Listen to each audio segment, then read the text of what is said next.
Theodore Roosevelt, conservationist, naturalist, historian, writer, and 26th President of the United States, once said, "Let individuals contribute as they desire, but let us prohibit in effective fashion all corporations from making contributions for any political purpose, directly or indirectly." President Theodore Roosevelt said this in 1907, addressing the Tillman Act of the same year, which was the first federal effort to regulate campaign finance in U.S. elections. Although Theodore Roosevelt's comments and the Tillman Act are more than 113 years old, the conversation on campaign finance reform is still widely debated in American political discourse. The long history of this topic is clear, but the latest and truly game-changer moment on how we finance our political campaigns came after the Supreme Court's ruling on Citizens United versus the FEC. After the courts ruled in favor of Citizens United, the amount of money being spent in elections has skyrocketed to new levels never seen before and has muddied the waters of financial transparency between corporations and our political system. The Branham Center's position paper goes into detail on the issue. It argued that the SEC can take action by mandating the disclosure of political expenditure by publicly traded corporations, a possible solution that already has the backing of one of the SEC commissioners. The 2010 ruling on Citizens United versus the FEC was a 5-4 ruling along party lines based on the First Amendment, which began a new era of spending in our political system. The ruling gives unions and corporations an extraordinary amount of power. This gives them the ability to spend unlimited amounts to influence an election. While this ruling had a large impact, the lower courts expanded it by ruling to strike down contribution limits on outside groups, whose sole purpose is political advertisement.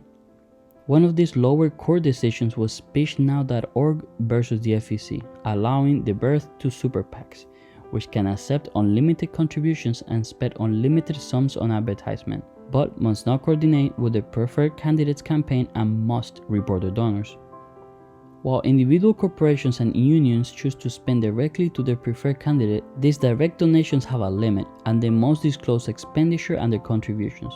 The problem comes from the fact that it's easy to bypass this by funneling their contributions through intermediary groups that would funnel the money into indirect political spending groups in favor of their preferred candidate.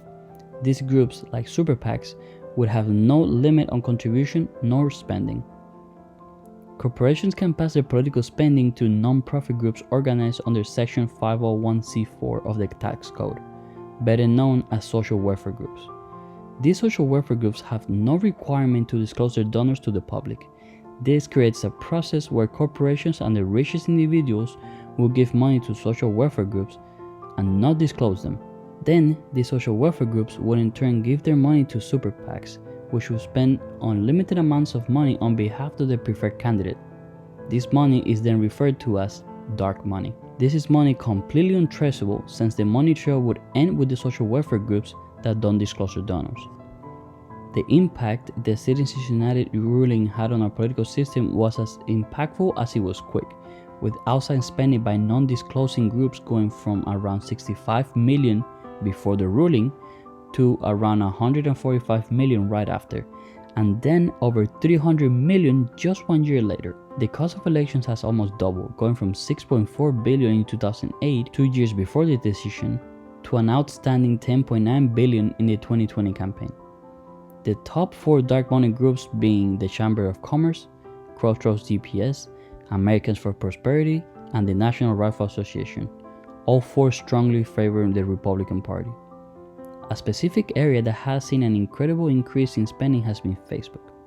In 2016, Clinton and Trump spent a combined 81 million, which was surpassed by Biden's spending alone in 2020, who put a grand total of 94 million into the social media network. Trump would then completely surpass both benchmarks by spending 107 million. According to the Pew Research Center, there were 2,393 super PACs registered in the 2016 election. That's a big jump from the 1,275 registered in 2012. Super PACs have also spent 2.9 billion between 2008 and 2018. For reference, the entire 2000 election came out to 3.1 billion. The recommendation outlined in the Brennan Center position paper is that the SEC should mandate the disclosure of political spending by all publicly traded corporations. Many movements and ideas have been proposed to handle the Citizens United ruling, but this ruling being based on the First Amendment makes it very difficult to fight in court. The SEC's disclosure requirements go past trying to handle super PACs, social welfare groups, and non-profit trade organizations, and instead allows them to effectively bypass the so-called middlemen and go straight to the center of the problem. Forcing public traded corporations to disclose their political spending would ultimately make it impossible for them to master financial strings in the American democratic system. It would be a complete understatement to say that changes would have massive consequences on the relationship between government, corporations, and individuals. A direct consequence of the SEC's disclosure requirements will be empowering current and future investors' oversight concerning political contributions and its effect on the company's bottom line. Half of Americans' households own shares in major corporations through personal investments, mutual funds, pensions, 401k accounts, etc. Managers, though, have the decision-making power, especially when it comes to political contributions, and can use that power for their own betterment and not necessarily for the betterment of the company's bottom line. Political scientists have found that there is a negative correlation between a company's political contributions and its returns. Corporations also run the risk of violating campaign finance rules while making campaign contributions, something that damages their end-of-the-year profits. The Brennan Center's position paper details a perfect example concerning News Corporation, parent company to Fox News, donation of $1 million to the Republican Governors Association. Rupert Murdoch, founder, chairman, and CEO of the company, said that it had nothing to do with Fox News, but that it was due to his friendship with John Kasich, who was running for governor of Ohio at the time. Kasich went on to win that election by a very small margin. Rupert Murdoch then walked back his comment by saying that it was in the best interest of the country and all the shareholders, and described his previous explanation as a foolish throwaway line. This is a perfect example of a manager acting in his own best interest and not in that of the company's. In order for investors to make well-informed decisions and assess whether a company's political expenditure helps or hurts the company, they need information about actions taken by corporate. The SEC disclosure requirements would achieve just that. This requirement would also allow shareholders to be sure that their investment is not being used to support candidates or causes that go against their own values and personal beliefs. These consequences will be a major benefit for investors, empowering them with information so that they can be sure they're making the right decision. The consequence, though, would not only be felt in the business world, but also in our own democracy by making it cleaner and less corrupt. The consequences will more specifically be the furtherment of 4 specific interests outlined in the Brennan Center's position paper, these being the informational, the anti-corruption, the anti-circumvention, and the due process interest.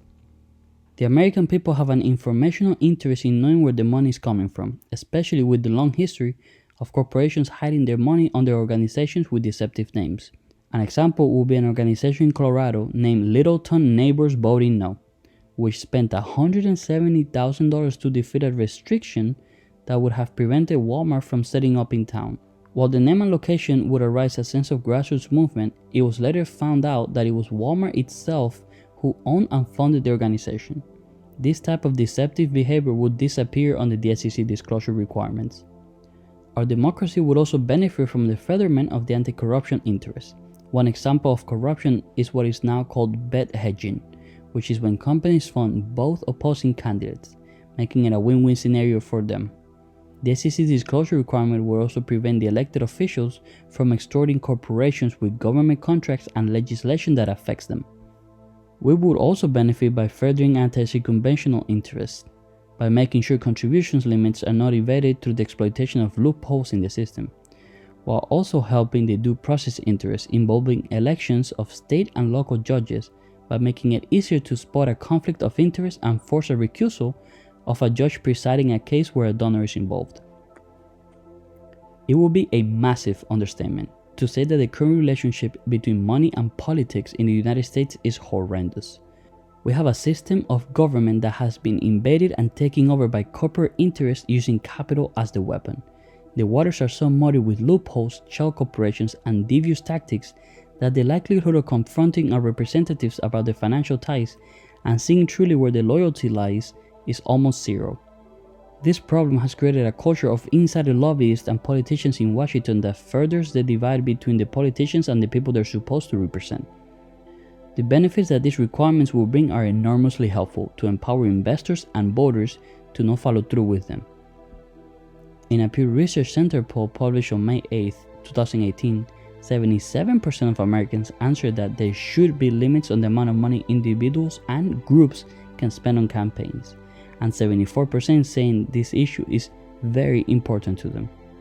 The same poll also shows that 65% of Americans believe that new laws can be effective in reducing money in politics. The public support for robust financial campaign reform is there, and if Congress is unwilling to answer the demands of the people, then it is the SEC's responsibility to do so, by mandating every publicly traded company to fully disclose their political expenditures.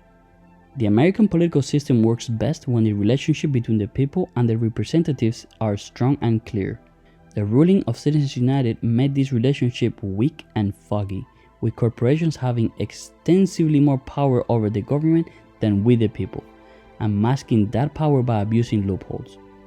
If the SEC were to impose the disclosure requirements in question, they would completely cut out the middleman and go straight to the root of the problem.